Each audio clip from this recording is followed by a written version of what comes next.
सतनाम वाहिगुरु साहिब जियो। महला पहला। भंड जमिया भंड निमिया भंड मंगण भी आहो। भंडों होवै दोषती भंडों चले राहो। भंड मुआ भंड भालिया भंड होवै बंधान। सो क्यों मंदा आखिया जित जम है राजा। भंड हो ही भंड उपजै भंड बाज ना कोई। नानक भंड बाहरा एको सचा सोए। भंडो ही भंड उपजै भंड बाज ना कोय। नानक भंड बाहरा एको सचा सोए। जित मुख सदा सालाहिया भागा रती चार। नानक ते मुख उजले तित सचै दरबार। जित मुख सदा सालाहिया भागा रती चार। नानक ते मुख उजले तित सचै दरबार।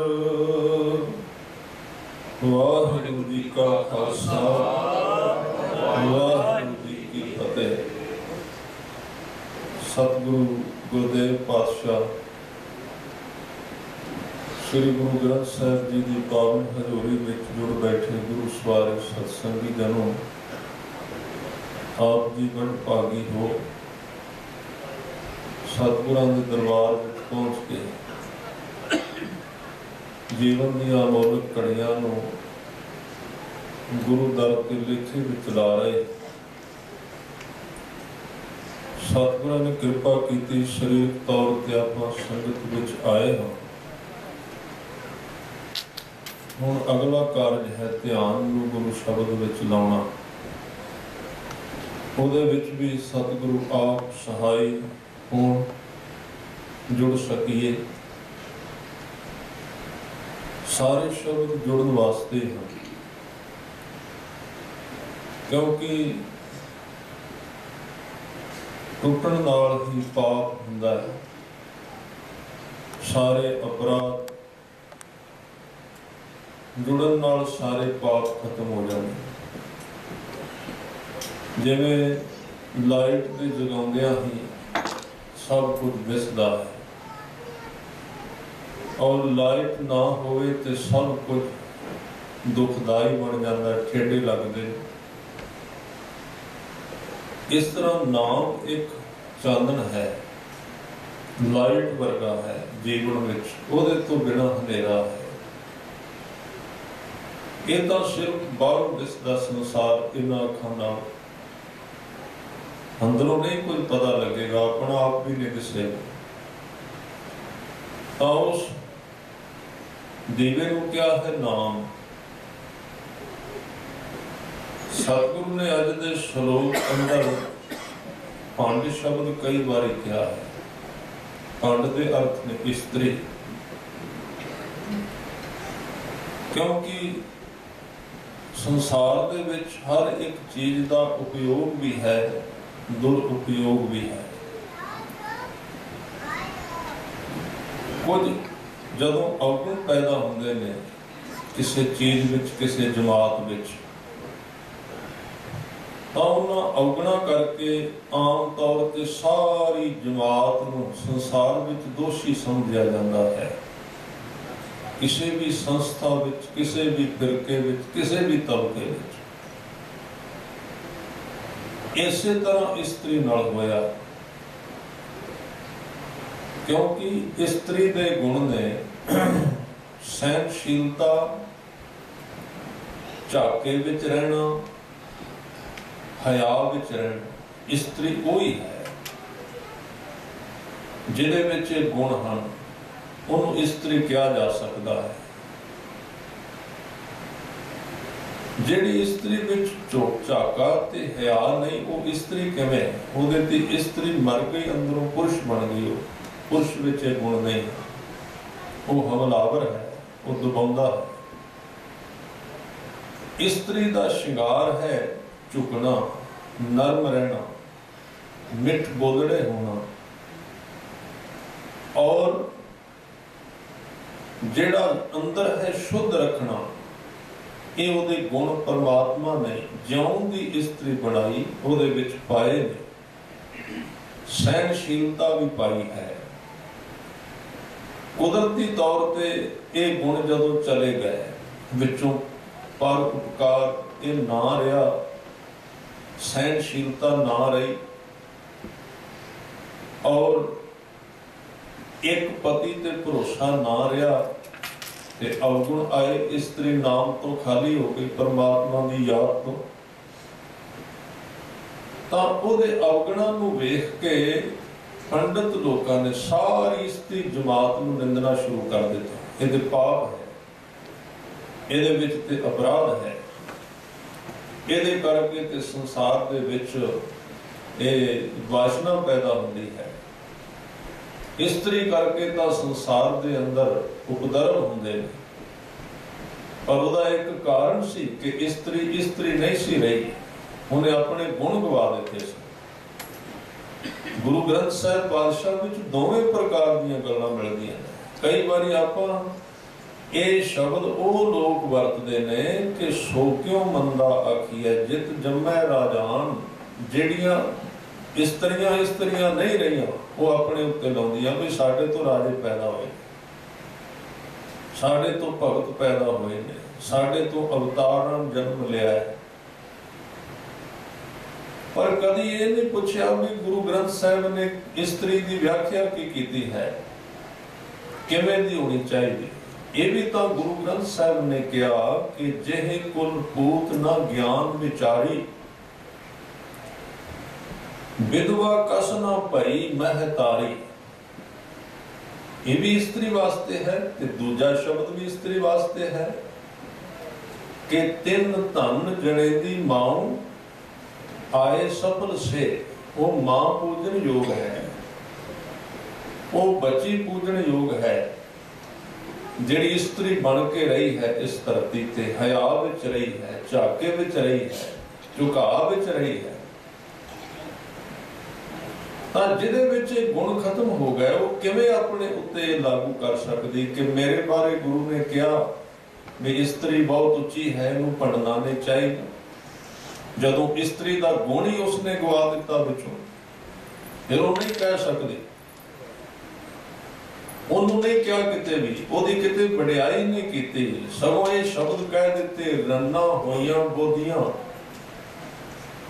ਪੁਰਸ਼ ਹੋਏ ਸੰਯਾਦ, ਸੀਲ ਸੰਜਮ ਸੁਚ ਭੰਨੀ, ਖਾਣਾ ਖਾਜ ਖੁਆਰ। ਇਹ ਸ਼ਬਦ ਵਰਤੇ ਨਾ, ਇੱਥੇ ਵੀ ਤੇ ਇਸਤਰੀ ਵਾਸਤੇ ਕਿਹਾ ਗਿਆ, ਜਿਹੜੀ ਆਪਣੇ ਰਸਤੇ ਤੋਂ ਭਟਕ ਗਈ ਹੈ, ਜਿਹਨੇ ਆਪਣਾ ਇਸਤਰੀ ਦਾ ਗੁਣ ਗਵਾ ਦਿੱਤਾ ਹੈ, ਸੁਹਾਗਣ ਦਾ ਗੁਣ ਗਵਾ ਦਿੱਤਾ ਹੈ, ਪਤਨੀ ਦਾ ਗੁਣ ਗਵਾ ਦਿੱਤਾ ਹੈ, ਉਹ ਕਿਵੇਂ ਉਸ ਵਡਿਆਈ ਦੀ ਪਾਤਰ ਬਣ ਸਕਦੀ ਹੈ।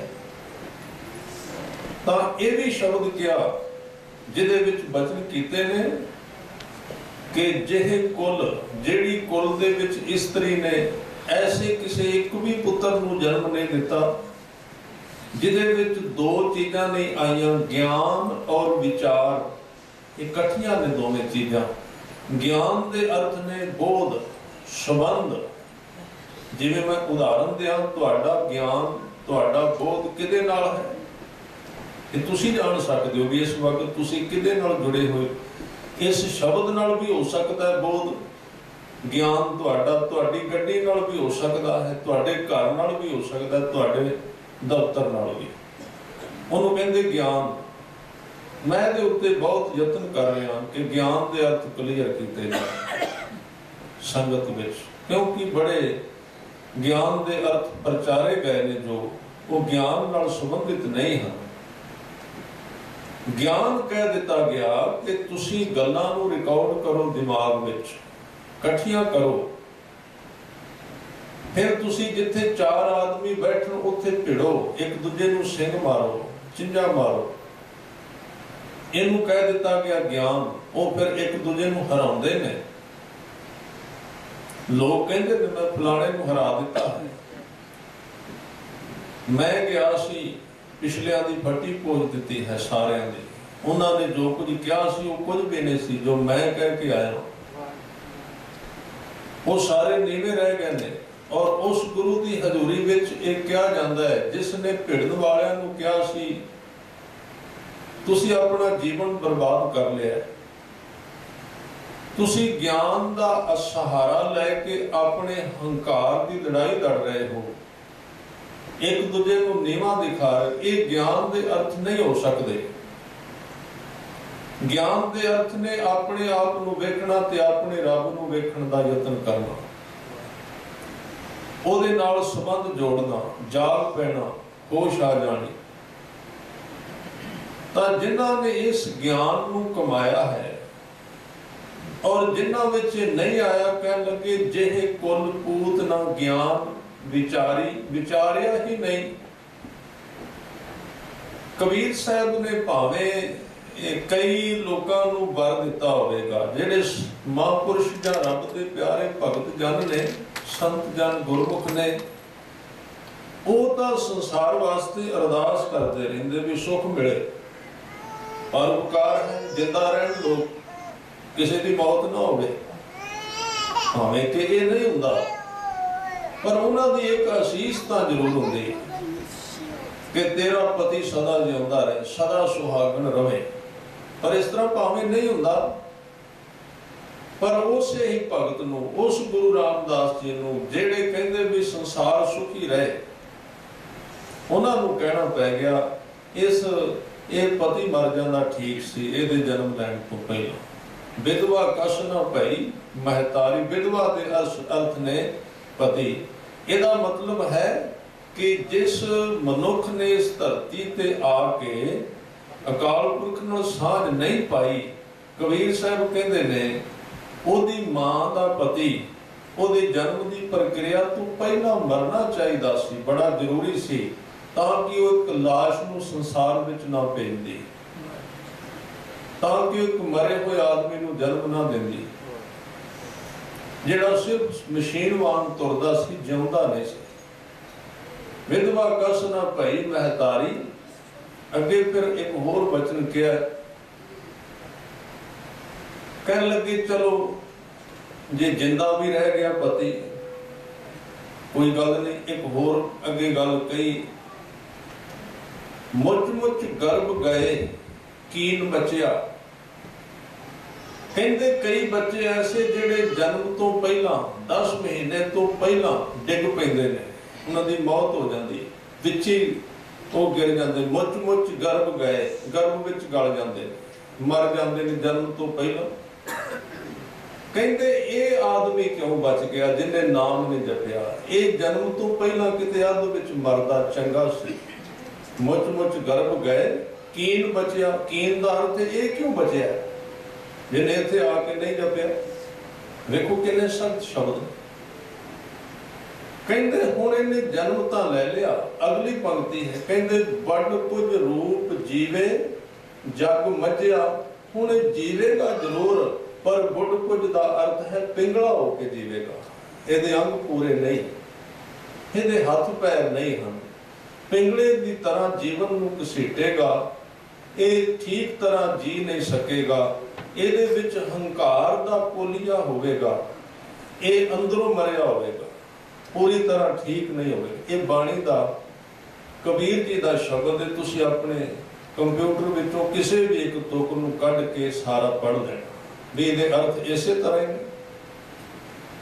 ਮੁੱਚ ਮੁੱਚ ਗਰਭ ਗਏ ਕੀਨ ਬਚਿਆ, ਮੁੱਢ ਕੁਝ ਰੂਪ ਜੀਵੇ ਜਗ ਮੱਝਿਆ। ਇਹ ਸਾਰੇ ਬਚਨ ਕਿਉਂ ਕਹੇ ਨੇ? ਵਿੱਚੋਂ ਕਹਿੰਦੇ ਜਨਮ ਲਿਆ ਪਰ ਨਾਮ ਤੋਂ ਖਾਲੀ ਹੈ। ਇਸੇ ਤਰ੍ਹਾਂ ਇਸਤਰੀ ਦੇ ਸੰਬੰਧ ਵਿੱਚ ਹੈ, ਜਿੱਥੇ ਇਸਤਰੀ ਦੀ ਉਸਤਤ ਕੀਤੀ ਗਈ। ਅੱਜ ਦਾ ਸ਼ਬਦ ਸਾਰਾ ਭੰਡ ਦਾ ਅਰਥ ਹੈ ਇਸਤਰੀ।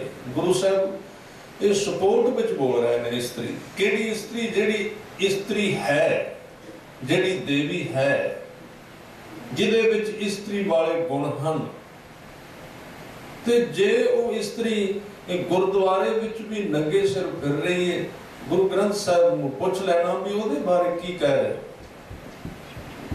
ਉੱਥੇ ਵੀ ਨੁਮਾਇਸ਼ ਕਰ ਰਹੀ ਸਰੀਰ ਦੀ, ਫੈਸ਼ਨ ਪ੍ਰਸਤੀ ਦਿਖਾ ਰਹੀ ਹੈ, ਉੱਥੇ ਵੀ ਸਰੀਰ ਦਾ ਪ੍ਰਦਰਸ਼ਨ ਕਰ ਰਹੀ ਹੈ। ਇਹ ਸ਼ਬਦ ਉਹਦੇ ਬਾਰੇ ਕਿਤੇ ਇਹ ਗੁਰੂ ਗ੍ਰੰਥ ਸਾਹਿਬ ਵਿੱਚ ਲਿਖੇ ਹੋਣ ਤਾਂ ਪੜ੍ਹ ਕੇ ਮੈਨੂੰ ਦੱਸ ਦੇਣਾ ਵੀ ਉਹਨਾਂ ਵਾਸਤੇ ਵੀ ਠੀਕ ਲਿਖਿਆ। ਉਹਨਾਂ ਵਾਸਤੇ ਨਹੀਂ ਲਿਖਿਆ ਗਿਆ। ਉਹਨਾਂ ਨੂੰ ਕਿਹਾ ਗਿਆ ਇਸਤਰੀ ਬਣੋ, ਪੁਰਸ਼ ਨੂੰ ਕਿਹਾ ਗਿਆ ਪੁਰਸ਼ ਬਣੋ, ਪੰਡਤ ਨੂੰ ਕਿਹਾ ਗਿਆ ਪੰਡਤ ਬਣੋ, ਮੁੱਲਾ ਨੂੰ ਕਿਹਾ ਗਿਆ ਤੁਸੀਂ ਮੁੱਲਾ ਹੋ ਜਾਓ, ਗਿਆਨਵਾਨ ਨੂੰ ਕਿਹਾ ਗਿਆਨੀ ਹੋਵੋ, ਸਿੱਖ ਨੂੰ ਕਿਹਾ ਗਿਆ ਸਿੱਖ ਬਣੋ। ਕਿਉਂ ਨਾਮ ਧਰਾਇਆ ਕੱਲਾ? ਮੈਂ ਇੱਥੇ ਬੇਨਤੀ ਕਰਾਂ, ਅਸੀਂ ਕਈ ਵਾਰੀ ਕਹਿ ਦਿੰਦੇ ਆ ਜ਼ਿੰਮੇਵਾਰੀ ਹੈ ਤੁਹਾਡੀ, ਸਮਾਜ ਡਿੱਗ ਪਿਆ। ਜਿਹੜਾ ਆਦਮੀ ਇਸ ਮਾਈਕ ਤੇ ਬੈਠਦਾ ਉਹਦੇ ਉੱਤੇ ਇਹ ਸਾਰੀ ਪੰਡ ਰੱਖ ਦਿੱਤੀ ਜਾਂਦੀ। ਕਿਹਾ ਜਾਂਦਾ ਹੈ ਕਿ ਤੁਸੀਂ ਪੰਜਾਬ ਵਿੱਚ ਸਿੱਖੀ ਨੂੰ ਨਹੀਂ ਸੰਭਾਲਿਆ, ਇੱਥੇ ਕਿਉਂ ਆਏ? ਮੂੰਹ ਤੇ ਨਹੀਂ ਕਹਿੰਦੇ, ਚਿਹਰੇ ਤੇ ਲਿਖਿਆ ਹੁੰਦਾ ਹੈ। ਤਾਂ ਇਹਦਾ ਇੱਕ ਇਹ ਗਲਤ ਮੁਹਾਵਰਾ ਕੱਢਿਆ ਵੀ ਇਹ ਜਿਹੜੇ ਲੋਕ, ਇਹਨਾਂ ਦੀ ਜ਼ਿੰਮੇਵਾਰੀ ਹੈ ਜਿਵੇਂ ਕੌਮ ਨੂੰ ਸੰਭਾਲਣਾ, ਕਿਉਂਕਿ ਇਹ ਗਿਆਨੀ ਗਿਆਨਵਾਨ ਕੀਰਤਨ ਹੀ ਨੇ। ਸਤਿਗੁਰੂ ਨੂੰ ਪੁੱਛਿਆ ਕਦੀ ਸਿੱਖ ਦੀ ਵੀ ਕੋਈ ਜ਼ਿੰਮੇਵਾਰੀ ਹੁੰਦੀ? ਸਿੱਖ ਦਾ ਵੀ ਕੋਈ ਜ਼ਿੰਮੇਵਾਰੀ ਹੈ? ਬੜੀ ਵੱਡੀ ਜ਼ਿੰਮੇਵਾਰੀ ਪਾ ਦਿੱਤੀ। ਕਹਿੰਦੇ ਤੂੰ ਸਿੱਖ ਤਾਂ ਹੈ ਜੇ ਆਪ ਜਪਣਾ ਤੇ ਦੂਜਿਆਂ ਨੂੰ ਜਪਾਉਂਦਾ ਹੈ, ਨਹੀਂ ਤੇ ਸਿੱਖ ਹੋਣ ਦਾ ਕਿਤੇ ਫਿਲਮ ਨਾ ਬਣਾਈ, ਦਿਖਾਈ ਨਾ ਐਵੇਂ। ਸਿੱਖੀ ਦੇ ਅਰਥ ਪੜ੍ਹ। ਤਾਂ ਜੇ ਇੱਕ ਵਿਖਿਆਨ ਕਰਨ ਵਾਲੇ ਦੀ ਜ਼ਿੰਮੇਵਾਰੀ ਹੈ ਕੌਮ ਪ੍ਰਤੀ, ਇੱਕ ਕੀਰਤਨ ਕਰਨ ਵਾਲੇ ਦੀ ਜ਼ਿੰਮੇਵਾਰੀ ਹੈ ਕੌਮ ਦੇ ਪ੍ਰਤੀ, ਬੇਨਤੀ ਕਰਾਂ ਇੱਕ ਸਿੱਖ ਦੀ ਵੀ ਜ਼ਿੰਮੇਵਾਰੀ ਹੈ ਕੌਮ ਦੇ ਪ੍ਰਤੀ। ਉਹ ਨਹੀਂ ਭੱਜ ਸਕਦਾ, ਨਿਕਲ ਨਹੀਂ ਸਕੇਗਾ। ਸੰਸਾਰ ਦੇ ਪ੍ਰਤੀ ਹਰ ਇੱਕ ਵਿਅਕਤੀ ਜਵਾਬਦੇਹ ਹੈ, ਭਾਵੇਂ ਉਹ ਪੁਰਸ਼ ਹੈ, ਭਾਵੇਂ ਉਹ ਇਸਤਰੀ ਹੈ, ਭਾਵੇਂ ਉਹ ਬੱਚਾ ਹੈ, ਭਾਵੇਂ ਉਹ ਬੁੱਢਾ ਹੈ, ਪੜ੍ਹਿਆ ਹੈ, ਅਨਪੜ੍ਹ ਹੈ, ਅਗਿਆਨੀ ਹੈ ਜਾਂ ਗਿਆਨੀ। ਸਾਰੇ ਦੀ ਕੁਦਰਤ ਵਿੱਚ ਕਿਤੇ ਨਾ ਕਿਤੇ ਡਿਊਟੀ ਹੈ। ਜਦੋਂ ਉਹਦੇ ਤੋਂ ਭੱਜ ਜਾਂਦਾ ਹੈ ਉਹਨੂੰ ਕਹਿੰਦੇ ਧਰਮ ਤੋਂ ਭੱਜ ਗਿਆ, ਇਹਨੇ ਆਪਣੀ ਡਿਊਟੀ ਨਹੀਂ ਨਿਭਾਈ। ਆਦਮੀ ਦੀ ਡਿਊਟੀ ਹੈ। ਕੋਈ ਸਿੱਖ ਨਾਮ ਵੀ ਹੋਵੇ, ਹਿੰਦੂ ਨਾਮ ਵੀ ਹੋਵੇ, ਉਹ ਐਗਰੀਮੈਂਟ ਸਮਝੌਤਾ ਕਰਕੇ ਇਸ ਧਰਤੀ ਤੇ ਆਇਆ, ਸਮਝੌਤਾ ਕਰਕੇ ਸਾਈਨ ਕਰਕੇ ਆਇਆ। ਉਹਨੂੰ ਦਿਖਾਏ ਜਾਂਦੇ ਨੇ ਜਦੋਂ ਵਾਪਸ ਜਾਂਦਾ। ਤੂੰ ਕਹਿ ਕੇ ਕੀ ਗਿਆ ਸੀ ਉੱਥੇ ਇਹ ਕਰਾਂਗਾ, ਤੂੰ ਕਹਿ ਕੇ ਗਿਆ ਸੀ ਵੀ ਮੇਰੇ ਖਾਣ ਪੀਣ ਦਾ ਪ੍ਰਬੰਧ ਕਰ ਦਿਓ, ਮੈਂ ਉੱਥੇ ਜਾ ਕੇ ਤੁਹਾਨੂੰ ਜਪਣਾ ਯਾਦ ਕਰਨਾ ਹੈ, ਸਿਮਰਨ ਕਰਾਂਗਾ, ਪਰਤ ਕੇ ਨਹੀਂ ਕੀਤਾ, ਵਾਪਸ ਮੁੜੇ ਤੇ ਦਿਖਾਇਆ ਜਾਏਗਾ। ਧਰਮਰਾਜ ਸਾਹਮਣੇ ਰੱਖੇਗਾ ਫਾਈਲ। ਤੁਸੀਂ ਆਪਣੇ ਸਮਝੌਤੇ ਤੇ ਪੂਰੇ ਨਹੀਂ ਉਤਰੇ, ਇਸ ਕਰਕੇ ਤੁਹਾਨੂੰ ਹੋਰ ਨੀਵੇਂ ਭੇਜਿਆ ਜਾਂਦਾ ਹੈ। ਹੋਰ ਤੁਹਾਨੂੰ ਨੀਵੀਂ ਦੁਨੀਆ ਵਿੱਚ ਹਜ਼ਾਰਾਂ ਹੀ ਧਰਤੀਆਂ ਨੇ ਉਹਦੇ ਘਰ ਵਿੱਚ, ਕੋਈ ਕਮੀ ਨਹੀਂ। ਜਿੰਨਾ ਮਰਜ਼ੀ ਪਾਪ ਕਰੋ ਪ੍ਰਬੰਧ ਕਰ ਦੇਗਾ। ਜਿੰਨੇ ਮਰਜ਼ੀ ਭ੍ਰਿਸ਼ਟ ਹੋ ਜਾਓ, ਉਤਨਾ ਹੀ ਡੂੰਘਾ ਨਰਕ ਹੈ ਉਹਦੇ ਕੋਲ, ਓਨੀ ਡੂੰਘੀ ਧਰਤੀ ਹੈ, ਓਨੀ ਹੀ ਉਹਦੇ ਕੋਲ ਵਿਵਸਥਾ ਹੈ, ਕੋਈ ਕਮੀ ਨਹੀਂ। ਅਰਬਾਂ ਦੀ ਗਿਣਤੀ ਵਿੱਚ ਉਹ ਧਰਤੀਆਂ ਇੱਕ ਪਲ ਵਿੱਚ ਬਣਾ ਸਕਦਾ ਹੈ। ਜਿਵੇਂ ਜਿਵੇਂ ਜੀਵ ਭ੍ਰਿਸ਼ਟ ਹੁੰਦੇ ਨੇ, ਉਹ ਹੋਰ ਨਰਕ ਤਿਆਰ ਕਰ ਸਕਦਾ ਹੈ, ਹੋਰ ਧਰਤੀਆਂ ਬਣਾ ਸਕਦਾ ਹੈ। ਉਹਨਾਂ ਨੂੰ ਉੱਥੇ ਔਰ ਦਵੈਸ਼ ਵਿੱਚ ਨਹੀਂ, ਈਰਖਾ ਵਿੱਚ, ਗੁੱਸੇ ਵਿੱਚ ਨਹੀਂ ਸਿੱਟਦਾ ਕਿ ਤੁਸੀਂ ਪਾਪ ਕੀਤਾ ਤੇ ਨਰਕ ਵਿੱਚ ਜਾਓ। ਨਹੀਂ, ਉੱਥੇ ਤੇ ਯੋਗਤਾ ਦੇ ਆਧਾਰ ਤੇ ਉਹਦੇ ਮਿਲਦੇ। ਜਿਵੇਂ ਦਾ ਆਦਮੀ ਹੁੰਦਾ ਉਵੇਂ ਦੀ ਥਾਂ ਦਿੰਦਾ, ਉਹ ਦਵੈਸ਼ ਨਹੀਂ ਕਰਦਾ ਕਿਸੇ ਨਾਲ। ਇਸ ਤਰ੍ਹਾਂ ਉਹ ਜਦੋਂ ਉੱਚੇ ਆਦਮੀ ਪੈਦਾ ਹੁੰਦੇ ਨੇ, ਉਚਾਣ ਵਾਲੇ ਵਿਅਕਤੀ ਪੈਦਾ ਹੁੰਦੇ, ਉਹਨਾਂ ਵਾਸਤੇ ਵੀ ਥਾਵਾਂ ਪੈਦਾ ਕਰ ਸਕਦਾ, ਬਣਾ ਸਕਦਾ ਹੈ। ਉਹਨਾਂ ਨੂੰ ਵੀ ਥਾਂ ਦਿੰਦਾ। ਹੋਰ ਉੱਚੇ ਜਿਵੇਂ ਸਾਡੇ ਕੋਲ 5 ਤੱਤਾਂ ਦੀ ਦੁਨੀਆ, ਹੋ ਸਕਦਾ ਕਿਤੇ 4 ਦੀ ਵੀ ਹੋਵੇ, ਉਹਦੇ ਦੁੱਖ ਹੋਰ ਘਟ ਜਾਣਗੇ। ਜਿਵੇਂ ਸਾਨੂੰ ਗਰਮੀ ਸਰਦੀ ਭੁੱਖ ਤਰੇ ਬਿਮਾਰੀਆਂ ਤੰਗ ਕਰਦੀਆਂ, ਉੱਥੇ ਨਹੀਂ ਕਰਨਗੀਆਂ। ਇੱਕ ਤੱਤ ਮਾਈਨਸ ਹੋ ਗਿਆ, ਬਿਮਾਰੀਆਂ ਘਟ ਗਈਆਂ। ਹੋ ਸਕਦਾ ਹੋਰ ਉੱਤੇ 3 ਤੱਤ ਰਹਿ ਜਾਣ, 2 ਰਹਿ ਜਾਣ, ਇੱਕ ਵਿੱਚ ਸਰੀਰ ਚੱਲਣ। ਤੇ ਇੱਕ ਦੁਨੀਆ ਐਸੀ ਵੀ ਹੋ ਸਕਦੀ ਜਿੱਥੇ ਇੱਕ ਵੀ ਤੱਤ ਨਾ ਹੋਵੇ ਤੇ ਆਦਮੀ ਰਵੇ। ਤੱਤਾਂ ਤੋਂ ਪਾਰ ਗੁਰੂ ਗ੍ਰੰਥ ਸਾਹਿਬ ਵਿੱਚ ਲਿਖਿਆ ਹੋਇਆ ਨਾ, ਦੇਹੀ ਗੁਪਤ ਬਦੇਹੀ ਦਿਸ਼ਾ। ਜਿਹੜਾ ਬ੍ਰਹਮ ਗਿਆਨੀ ਹੈ ਉਹਦੀ ਦੇਹ ਗੁਪਤ ਹੋ ਗਈ, 5 ਤੱਤ ਖਿਲਰ ਗਏ, ਬਲੀਨ ਹੋ ਗਏ, ਚਾਹੁੰਦੇ ਜੀ। ਉਹਨੂੰ ਪਤਾ ਨਹੀਂ ਲੱਗਦਾ ਮੇਰੀ ਦੇਹ ਹੈ ਵੀ ਕਿ ਨਹੀਂ। ਇਸ ਕਰਕੇ ਬੜੇ ਗੁਰਮੁਖ ਪਿਆਰੇ ਅਭਿਆਸੀ ਜਿਹੜੇ ਕਈ ਵਾਰੀ ਕਹਿੰਦੇ, ਕਈ ਵਾਰੀ ਜਦੋਂ ਅਸੀਂ ਬੈਠਦੇ ਹਾਂ ਸਾਨੂੰ ਇਉਂ ਲੱਗਦਾ ਮੇਰੀ ਦੇਹ ਨਹੀਂ ਹੈ, ਹਵਾ ਹੋ ਗਈ, ਹੌਲਾ ਹੋ ਗਿਆ ਸਰੀਰ, ਭਾਰ ਘਟ ਗਿਆ, 5 ਤੱਤ ਪਿੱਛੇ ਰਹਿ ਗਏ। ਤਾਂ ਜਿਹੜੇ ਇੰਨੇ ਉੱਚੇ ਚਲੇ ਜਾਂਦੇ ਨੇ ਸਾਧ ਸੰਗਤ, ਉਹਨਾਂ ਵਾਸਤੇ ਉਸ ਤਰ੍ਹਾਂ ਦੀ ਦੁਨੀਆ ਉਹ ਵਾਹਿਗੁਰੂ ਬਣਾ ਦਿੰਦਾ ਹੈ। ਜੈਸੀ ਭੂਖ ਤੈਸੀ ਕਾ ਪੂਰਕ, ਸਰਬ ਘਟਾ ਕਾ ਸਗਲ ਘਟਾ ਕਾ ਸੁਆਮੀ।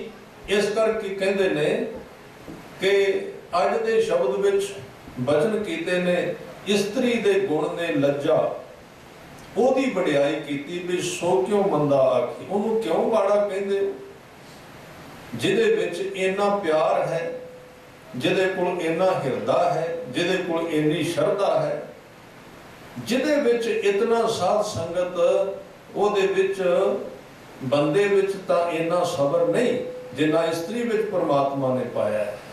ਬੜਾ ਸੰਤੋਖ ਪਾਇਆ ਹੈ, ਬਹੁਤ ਕੁਝ ਸਹਿ ਜਾਂਦੀ ਹੈ।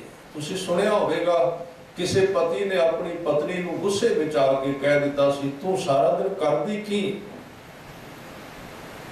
ਸਾਰਾ ਦਿਨ ਕੁਝ ਨਹੀਂ ਕਰਦੀ। ਵਿਚਾਰੀ ਉਦੋਂ ਚੁੱਲ੍ਹੇ ਦੇ ਅੱਗੇ ਲੱਕੜਾਂ ਲੈ ਕੇ ਬੈਠੀ ਸੀ, ਇੱਕ ਬੱਚਾ ਮੋਢਿਆਂ ਤੇ ਚੜਿਆ ਸੀ, ਇੱਕ ਗੋਦ ਵਿੱਚ ਸੀ, ਤੀਸਰੇ ਦਾ ਹੱਥ ਫੜ ਕੇ ਬੈਠੀ ਸੀ, ਪ੍ਰਸ਼ਾਦੇ ਵੀ ਪਕਾ ਰਹੀ ਸੀ।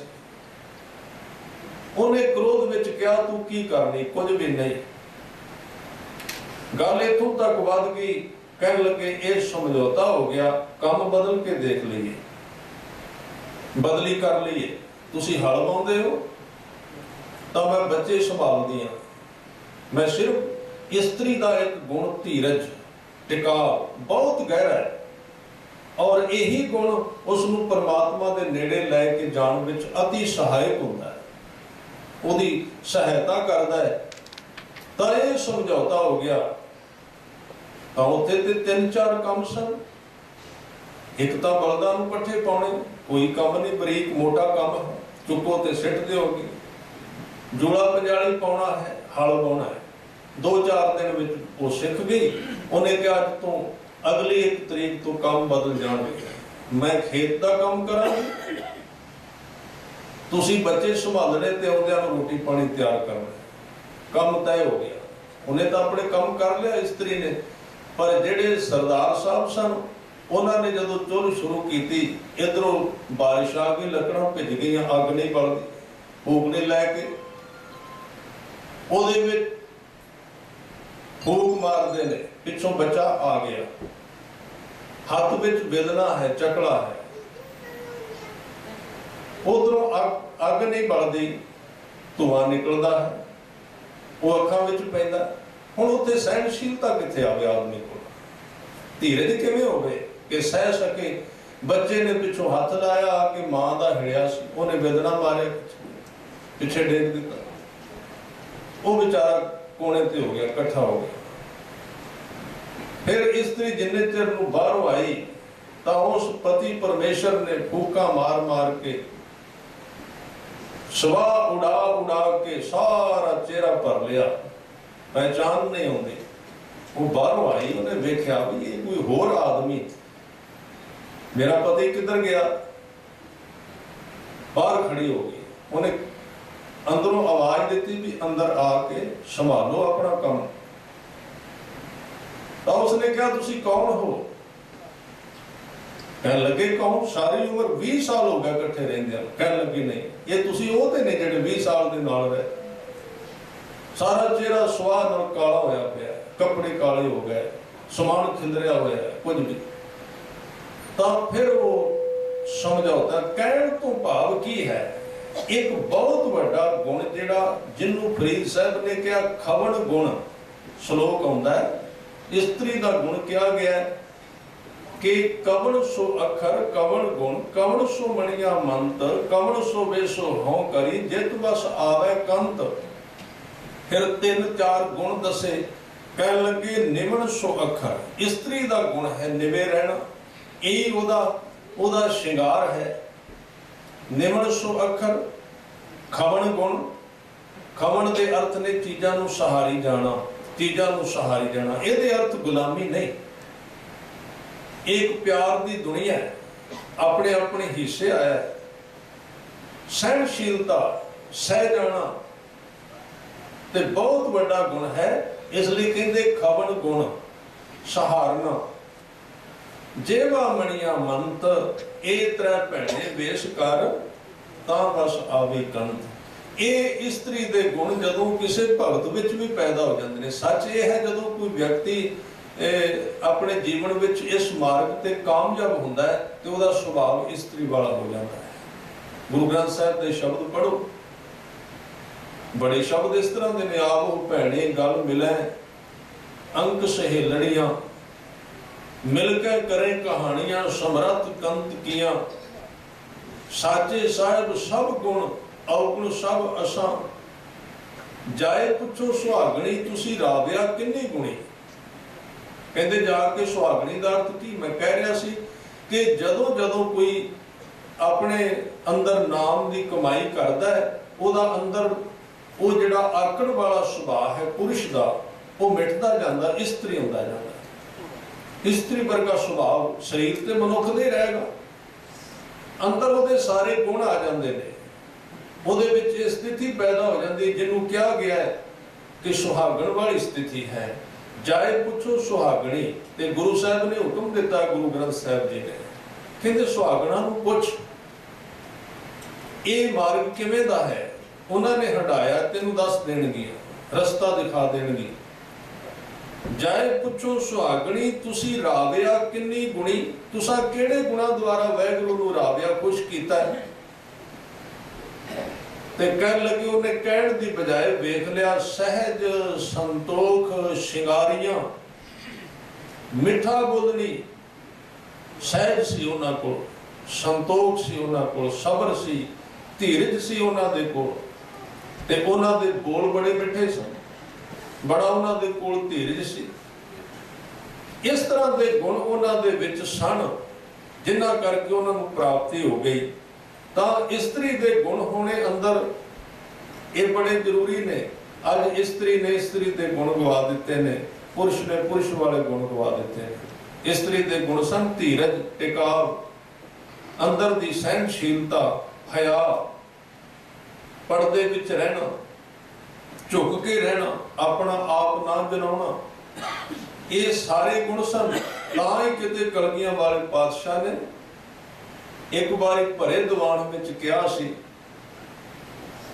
कि कोई इस तरह की अज उन्होंने मैं बख्शिश कर देंगा, उस सिख बीबी ते रहमत कर देंगा सारी, जिहड़ी इस भरे दीवान दे विचों उठ के ये कह दे दावे नाल कि मैं अपनी जिंदगी दौरान भावें औखा समा आया भावें सौखा आया, मैं अपनी जिंदगी विच कदी अपने पति का मूँह नहीं फटकारिया। ये वचन क्या सी, पर कौन उठे? नहीं मिली कोई, इशारा कीता सी एक बारी भी, क्योंकि जेड़ी स्त्री ने नेम पाल लिया, सत्संग तप दी उन्होंने लोड़ ना रही, जप दी उसनूं जरूरत ना रही, लंबे पाठ की उन्होंने जरूरत ना रही। हो सकता है वो एक पल विच मिल जाए जो हजारों सालों विच तप करके नहीं मिलता, पर यह कौन करे? किवें हो सकता है? ये किवें हो सकता? हुण ते होड़ लगी, हुण ते मुकाबला हो रहा, कहते स्त्री को पुरुष के बराबर करो। गुरु साहब ने शरीरक तौर पर बराबर नहीं सी कीता, जदों कुदरत ने शरीरक तौर पर बराबर नहीं कीता, गुरु ने किवें करना सी? साडे लोग कहते ना बीबियां नूं 5 प्यारियां विच लाओ, देखो दिवाला निकलिया, जलूस निकल गया बुद्धि का। ਬਈ ਗੁਰੂ ਗੋਬਿੰਦ ਸਿੰਘ ਨੂੰ ਯਾਦ ਨਹੀਂ ਰਿਹਾ, ਜਾਂ 1699 ਵਾਲੇ ਦਿਨ ਇਸਤਰੀਆਂ ਨਹੀਂ ਸਨ ਆਈਆਂ। ਬਈ ਗੁਰੂ ਗੋਬਿੰਦ ਸਿੰਘ ਲੱਭਦੇ ਰਹੇ ਸਨ ਵੀ 5 ਪਿਆਰਿਆਂ ਵਿੱਚ ਉਹਨਾਂ ਨੂੰ ਵੀ ਬੁਲਾਈਏ, ਤਾਂ ਉਹਨਾਂ ਕੋਲ ਪ੍ਰਬੰਧ ਨਹੀਂ ਹੋ ਸਕਿਆ। ਇਸ ਕਰਕੇ ਹੁਣ ਅਸੀਂ ਇਹ 5 ਪਿਆਰਿਆਂ ਵਿੱਚ ਬੀਬੀਆਂ ਲਾਉਣੀਆਂ। ਗੁਰੂ ਨੇ ਤੇ ਨਹੀਂ ਸੀ ਲਾਈਆਂ, ਅਸੀਂ ਲਾਣੀਆਂ ਨੇ। ਕਿਉਂ? ਬਰਾਬਰ ਕਰਨਾ, ਬਰਾਬਰ ਕਰਨਾ। ਭੁੱਲ ਗਏ ਸਭ ਕੁਝ। ਬੜੀਆਂ ਗੱਲਾਂ ਅਸੀਂ ਇਸ ਤਰ੍ਹਾਂ ਕਰ ਰਹੇ ਹਾਂ ਜਿਹੜੀਆਂ ਗੱਲਾਂ ਦਾ ਪੈਰ ਕੋਈ ਨਹੀਂ, ਜਿਨ੍ਹਾਂ ਦਾ ਸਿਰ ਕੋਈ ਨਹੀਂ, ਵਿਚਲਾ ਹੀ ਧੜ ਹੈ ਸਿਰ। ਉਹਦਾ ਕੀ ਕਰੋਗੇ ਜਿਹਦਾ ਸਿਰ ਵੀ ਨਾ ਹੋਵੇ, ਜਿਹਦਾ ਪੈਰ ਵੀ? ਉਸ ਤਰਕ ਦਾ ਕੀ ਕਰੋਗੇ ਜਿਹੜਾ ਬਿਲਕੁਲ ਪਿੰਗਲਾ ਤਰਕ ਹੈ? ਤਰਕ ਤਾਂ ਹੋਵੇ, ਪੈਰ ਤਾਂ ਹੋਣ ਤਰਕ ਦੇ। ਕਿਸੇ ਗੱਲ ਦਾ ਸਿਰ ਤਾਂ ਹੋਵੇ, ਪੈਰ ਤੇ ਹੋਣ, ਉਹਨੂੰ ਵੇਖ ਕੇ ਕਿਹਾ ਜਾ ਸਕੇ ਵੀ ਇਹ ਸਵਾਲ ਹੈ, ਇਹ ਤਰਕ ਹੈ। ਤਾਂ ਸਾਡੇ ਤੇ ਸਵਾਲ ਵੀ ਇਸ ਤਰ੍ਹਾਂ ਜਿਵੇਂ 200 ਸਾਲ ਦਾ ਪੁਰਾਣਾ ਮੁਰਦਾ ਹੈ ਜਿਹਦੇ ਵਿੱਚੋਂ ਬਦਬੂ ਆ ਰਹੀ ਹੈ। ਤਾਂ ਕਹਿੰਦੇ 5 ਪਿਆਰਿਆਂ ਵਿੱਚ ਬੀਬੀਆਂ ਲਾਓ। ਗੁਰੂ ਗੋਬਿੰਦ ਸਿੰਘ ਨੂੰ ਯਾਦ ਨਹੀਂ ਸੀ ਰਿਹਾ, ਸਾਨੂੰ ਯਾਦ ਆਇਆ। ਹੁਣ ਸਾਨੂੰ ਸਮਝ ਆਈ ਵੀ ਪੰਥ ਕਿਵੇਂ ਚਲਾਉਣਾ ਹੈ। ਬਰਾਬਰਾਂ ਦਿਓ, ਬਰਾਬਰਤੀ ਕਰੋ। ਜਦੋਂ ਕੁਦਰਤ ਨੇ ਹੀ ਪੁਰਸ਼ ਤੇ ਇਸਤਰੀ ਨੂੰ ਫਿਜ਼ੀਕਲ ਤੌਰ ਤੇ ਬਰਾਬਰ ਨਹੀਂ ਕੀਤਾ, ਤੁਸੀਂ ਵੇਖ ਸਕਦੇ ਹੋ ਜੋ ਕੁਝ ਪੁਰਸ਼ ਕੋਲ ਹੈ ਫਿਜ਼ੀਕਲ ਤੌਰ ਤੇ, ਸਰੀਰਕ ਤੌਰ ਤੇ, ਉਹ ਇਸਤਰੀ ਕੋਲ ਨਹੀਂ ਹੈ। ਜੋ ਇਸਤਰੀ ਕੋਲ ਹੈ ਉਹ ਪੁਰਸ਼ ਕੋਲ ਨਹੀਂ ਹੈ। ਕੁਦਰਤ ਨੇ ਫਰਕ ਰੱਖਿਆ। ਨਰ ਤੇ ਮਾਦਾ ਵਿੱਚ ਫਰਕ ਹੈ, ਮੋਰ ਤੇ ਮੋਰਨੀ ਵਿੱਚ ਫਰਕ ਰੱਖਿਆ ਗਿਆ। ਬਹੁਤ ਵੱਡਾ ਫਰਕ ਹੈ ਉਹਨਾਂ ਵਿੱਚ। ਤਾਂ ਅਸੀਂ ਕਿਹੜੇ ਆਧਾਰ ਤੇ ਇਹਨੂੰ ਸਰੀਰਕ ਤੌਰ ਤੇ ਬਰਾਬਰ ਕਰਨਾ ਚਾਹੁੰਦੇ? ਬਰਾਬਰਤਾ ਦੇ ਗੁਣਾਂ ਦੇ ਆਧਾਰ ਤੇ ਬਰਾਬਰਤਾ ਦੀ ਗੱਲ ਕੀਤੀ ਸੀ, ਸਰੀਰਕ ਤੌਰ ਤੇ ਨਹੀਂ। ਬਰਾਬਰਤਾ ਦੇ ਅਰਥ ਸਨ ਕਿ ਮਨੁੱਖ ਵੀ ਬ੍ਰਹਮ ਗਿਆਨੀ ਹੋ ਸਕਦਾ, ਇਸਤਰੀ ਵੀ ਬ੍ਰਹਮ ਗਿਆਨੀ ਹੋ ਸਕਦੀ। ਨਾਮ ਜਪਣ ਦੇ ਉਹਨੂੰ ਅਧਿਕਾਰ ਨੇ, ਜਦ ਕਿ ਇਸਲਾਮ ਨੇ ਰੁਕਾਵਟ ਲਾ ਦਿੱਤੀ ਹੈ। ਮਸਜਿਦ ਵਿੱਚ ਇਸਤਰੀ ਨਹੀਂ ਜਾ ਸਕਦੀ, ਉਹ ਨਮਾਜ਼ ਨਹੀਂ ਅਦਾ ਕਰ ਸਕਦੀ, ਉਹਦੇ ਵਾਸਤੇ ਨਹੀਂ ਹੈ ਇਜਾਜ਼ਤ, ਉਸ ਨੂੰ ਰੋਕ ਦਿੱਤਾ ਗਿਆ। ਇਹ 2 ਵਿਚਾਰਧਾਰਾਵਾਂ ਨੇ। ਇੱਕ ਨੇ ਬਿਲਕੁਲ ਰੋਕ ਦਿੱਤਾ ਇਸਤਰੀ ਨੂੰ, ਉਹ ਕਹਿੰਦੇ ਬੁਰਕਾ ਪਹਿਨੋ, ਦਿਸਣਾ ਨਹੀਂ ਚਾਹੀਦਾ, ਕੁਝ ਬੰਦ ਕਰ ਦਿਓ ਘਰ ਵਿੱਚ। ਇਸਲਾਮ ਨੇ ਕਿਹਾ, ਔਰ ਤਕਰੀਬਨ 95% ਠੀਕ ਕਿਹਾ ਹੈ। ਇਹ ਠੀਕ ਹੈ, ਇਸ ਤਰ੍ਹਾਂ ਚੱਲੇ। ਭਾਵੇਂ ਕਿ ਉਹ ਦਮਨ ਹੈ, ਗੁਲਾਮ ਕੀਤਾ ਇਸਤਰੀ ਨੂੰ। ਦੂਸਰੇ ਪਾਸੇ ਪੱਛਮ ਵਾਲੇ ਹਨ, ਇਹ ਦੇਸ਼ ਹਨ, ਇਹਨਾਂ ਨੇ ਕਿਹਾ ਕੋਈ ਲੋੜ ਨਹੀਂ, ਸਭ ਉਤਾਰ ਦਿਓ। ਇਹਨਾਂ ਨੇ ਬਿਲਕੁਲ ਲਾ ਦਿੱਤਾ। ਗੁਰੂ ਸਾਹਿਬ ਨੇ ਇੱਕ ਵਿੱਚ ਥਾਂ ਰੱਖਿਆ ਜਿਹਦੇ ਵਿੱਚ ਉਹਨਾਂ ਨੇ ਕਿਹਾ ਕਿ ਤੂੰ ਮੂੰਹ ਲਕਾਉਣਾ ਵੀ ਨਹੀਂ, ਪਰ ਸਿਰ ਨੰਗਾ ਨਹੀਂ ਕਰਨਾ। ਇਹ ਗੁਰੂ ਦਾ ਹੁਕਮ ਹੈ। ਮੂੰਹ ਲਕਾਉਣਾ ਪ੍ਰਵਾਨ ਨਹੀਂ। ਗੁਰੂ ਅਮਰਦਾਸ ਜੀ ਨੇ ਰੋਕਿਆ, ਘੁੰਡ ਨਹੀਂ ਕੱਢਣਾ। ਪਰ ਇੱਥੇ ਆਦਮੀ ਤੇ ਸਹੂਲਤ ਦੇ ਵਿੱਚੋਂ ਸਹੂਲਤ ਲੱਭ ਲੈਂਦਾ। ਉਹਨੂੰ ਥੋੜਾ ਜਿਹਾ ਕਹੋ ਵੀ ਸੀਟ ਤੇ ਸਾਈਡ ਤੇ ਖੜਾ ਹੋ ਜਾ, ਬਸ 2-4 ਮਿੰਟ ਵਿੱਚ 2 ਧੱਕੇ ਮਾਰੇਗਾ, ਅਗਲੇ ਨੂੰ ਉਠਾ ਕੇ ਆਪ ਬੈਠ ਜਾਏ। ਸਹੂਲਤ ਵਿੱਚੋਂ ਸਹੂਲਤ ਕੱਢਦਾ। ਅਸੀਂ ਇਹ ਸਹੂਲਤ ਵਿੱਚੋਂ ਸਹੂਲਤ ਕੱਢ ਲਈ ਕਿ ਗੁਰੂ ਸਾਹਿਬ ਨੇ ਕਿਹਾ ਸਿੱਖ ਬੀਬੀ ਘੁੰਡ ਨਾ ਕੱਢੇ। ਅਸੀਂ ਕਿਹਾ ਗੁਰੂ ਨੂੰ ਭੁਲੇਖਾ ਲੱਗ ਗਿਆ, ਹੁਣ ਸਿਰ ਤੋਂ ਵੀ ਲਾ ਦਿਓ, ਸਿਰ ਵੀ ਢੱਕਣ ਦੀ ਲੋੜ ਨਹੀਂ। ਇਹ ਗਲਤ ਚਲੇ ਗਏ, ਅਗਲੇ ਹਿੱਸੇ ਵਿੱਚ ਚਲੇ ਗਏ। ਅਸੀਂ ਪੱਛਮ ਵੱਲ ਵੱਧ ਗਏ। ਉਹ ਕੌਮ ਕਦੀ ਵੀ ਧਰਤੀ ਤੇ ਕਾਇਮ ਨਹੀਂ ਰਹਿੰਦੀ ਜਿਹੜੀ ਕਿਸੇ ਕੌਮ ਦੀ ਰੀਸ ਨਾਲ ਜਿਉਂਦੀ ਹੈ, ਜਿਹਦੇ ਤਿਉਹਾਰ ਦੂਸਰੀ ਕੌਮ ਦੇ ਹੋ ਜਾਂਦੇ ਨੇ। ਉਹ ਆਤਮ ਹੱਤਿਆ ਕਰ ਰਹੀ ਹੈ, ਕੌਮ ਆਪਣੇ ਆਪ ਨੂੰ ਮਾਰ ਰਹੀ ਹੈ, ਸਮਾਪਤੀ ਵੱਲ ਲੈ ਕੇ ਜਾ ਰਹੀ ਹੈ। ਭਾਵੇਂ ਕਿ ਉਹ ਕਵੇ ਇਹਨਾਂ ਚੀਜ਼ਾਂ ਵਿੱਚ ਕੁਝ ਨਹੀਂ ਪਿਆ। ਜੇ ਇਹ ਗੱਲ ਕਰੋਗੇ ਕਿ ਤੁਸੀਂ ਸਿੱਖੀ ਦਾ ਸਰੂਪ ਬਚਾਓ, ਸਿੱਖੀ ਦੇ ਤਿਉਹਾਰ ਬਣਾਓ, ਆਪਣੀ ਤਵਾਰੀਖ ਨੂੰ ਚੇਤੇ ਰੱਖੋ, ਤਾਂ ਉੱਥੇ ਆਦਮੀ ਕਹਿ ਦੇਗਾ ਤੇ ਪੁਰਾਣੀਆਂ ਚੀਜ਼ਾਂ ਨੇ ਸਿਰਫ ਇਕੱਲਾ ਗਿਆਨ ਲੈਣਾ ਗੁਰੂ ਗ੍ਰੰਥ ਸਾਹਿਬ ਵਿੱਚ, ਤਾਂ ਅਸੀਂ ਗਲਾ ਘੁੱਟ ਦਿਆਂਗੇ ਸਿੱਖੀ ਦਾ। ਜਿਸ ਸਿੱਖੀ ਨੂੰ ਜਿਉਂਦਾ ਰੱਖਣ ਵਾਸਤੇ ਗੁਰੂ ਗੋਬਿੰਦ ਸਿੰਘ ਨੇ ਆਪਣੇ ਬੱਚਿਆਂ ਦਾ ਖੂਨ ਦਿੱਤਾ ਸੀ,